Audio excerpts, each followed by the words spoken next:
কই গেছে গো ময়নার বাপ একটু কাছে আসো।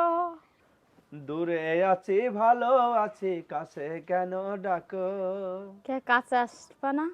তুমি এনতে বলো কি বলবা? কাছে আসো। কাছে আসো। না তুমি বলো এখান থেকে।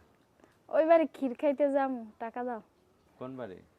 ওই যে কালকে দাওয়াত দিয়ে গেল না, ও যে ওই কাকিগের বাড়ির ভাত মুখে? নাতিনের ভাত মুখে দিছে, হ্যাঁ। সেটা দাওয়াত দিছে, টাকা দাও। কয় টাকা? টাকা যাও, 100 টাকা আমার পকেটে নিয়ে যাও। তোমার পকেটে 100 টাকা আছে? হ্যাঁ 100 টাকা দিও। তাইলে আমার টাকাটা বাচ্চা যাইবা। বাস 100 টাকার কম দিও না কিন্তু। হ্যাঁ, কম দেবে না? না না 100 টাকাই দিও। 100 টাকা দিব না? হ্যাঁ। আচ্ছা 100 টাকায় দিব না। হ্যাঁ, তুমি যাইবা? আরে না আমি যাবো না। চলো, তোমারও তো দাওয়াত দিছে। তুমি যাও। না, তোমারে নিয়ে যাবো। হ্যাঁ। তোমারে নিয়ে যাবো। আমার নিয়ে যাবো। তাইলে আমি তাহলে যাবো আমি যাবো না। না, তুমি মহিলা মানুষ, তোমার দাওয়াত দিছে, তুমি যাও, আমি যাই কি করব? তোমাকে দাওয়াত দেয় নাই? তোমাকে তো দিছে। ও, তুমি কালকের দাওয়াতে যাইবা? না তুমি ক্ষীর নিয়ে আসো একটা। তুমি কালকের দাওয়াতে যাইবা?